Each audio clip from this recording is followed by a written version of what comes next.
जब जीवन में विपरीत परिस्थितियां आती है तो हमारा मन और मस्तिष्क बिल्कुल अशांत हो जाता है। ये वो समय होता है जब हमें जीवन की नाव डूबती हुई नजर आती है और हम कुछ भी नहीं कर पाते। हमारे चारों ओर कोई हमारा समर्थन नहीं करता और हम बिल्कुल असहाय महसूस करते हैं। ऐसे में किस प्रकार से आगे बढ़ा जा सकता है? क्या भाग्य को अपने अनुकूल बनाया जा सकता है? आइए इसे विस्तार से जानने की कोशिश करते हैं। इससे पहले कि हम आगे बढ़ें, अगर आप हमारे चैनल पर नए हैं तो प्लीज़ चैनल को लाइक एंड सब्सक्राइब ज़रूर कर दीजिएगा। हमें एक बात अपने दिमाग में बिठा लेना चाहिए कि जब तक जीवन है तो घटनाएं तो घटित होती ही रहेंगी। जो मन को पसंद आती है उन्हें अनुकूल कहते हैं और सुख भोगने में लग जाते हैं, और जो घटनाएं मन के प्रतिकूल होती है उनमें सुख साधनों की कमी हो जाती है तो व्यक्ति परेशान हो जाता है। तो समझदार व्यक्ति वही है जो दोनों ही परिस्थितियों में सम रहने का अभ्यास करता रहे, क्योंकि अनुकूल और प्रतिकूल दोनों ही परिस्थितियां हमेशा नहीं रहती, एक के बाद दूसरी ने आना ही है। ध्यान से देखें तो जीवन को देखने का हमारा नजरिया ही भाग्य को अनुकूल या प्रतिकूल बना देती है। भागवत गीता का उपदेश देते हुए श्री कृष्ण अर्जुन से कहते हैं, हे अर्जुन, जीवन में भूतकाल में जो हुआ और जो भविष्य काल में होना है उसकी चिंता करने का कोई लाभ नहीं है। मनुष्य का ना तो भूत पर और ना ही भविष्य पर कोई वश है।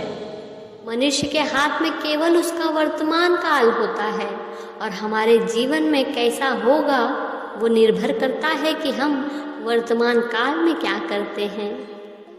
भाग्य का निर्माण कर्म फल पर आधारित होता है कि हमारा भविष्य कैसा होगा। यह बात सर्वविदित और सुनिश्चित है कि कर्म के द्वारा भाग्य को बदला जा सकता है, लेकिन यदि फिर भी हमारे साथ अनचाहा गलत व्यवहार हो रहा है, हमेशा यह याद रखना चाहिए कि भाग्य हमेशा कभी भी किसी का साथ नहीं देता। मन का ठाना हुआ सदैव इच्छित परिणाम नहीं देता है। तब हमें प्रतीत होता है कि भाग्य साथ नहीं दे रहा, तो हमें इसमें भी चिंता करने की आवश्यकता नहीं है, क्योंकि चिंता किसी भी चीज़ का समाधान नहीं है। बस कर्म हमेशा व्यक्ति के साथ रहता है। इसलिए ऐसी स्थिति में दिशा में कर्मशीलता और बढ़ा देनी चाहिए। साथ ही ईश्वर की यही इच्छा है मानकर संतुष्टि का भाव रखना चाहिए। कुछ लोग जीवन में थोड़ी सी विपरीत परिस्थितियां आने पर भी भयभीत हो जाते हैं। उनका ईश्वर तक से विश्वास हट जाता है। यदि आप हमेशा ईश्वर पर भरोसा करते हैं तो आपको चिंता की कोई आवश्यकता ही नहीं है, क्योंकि विधाता ने हर समस्या का समाधान उसके साथ ही भेजा है। ध्यान रहे, भाग्य को मजबूत बनाने के लिए बुद्धि, परिश्रम, आत्मविश्वास और ईश्वर का आशीर्वाद, ये 4 चीज़ें जिन्हें मिल जाती है उन्हें कामयाब होने से कोई नहीं रोक सकता।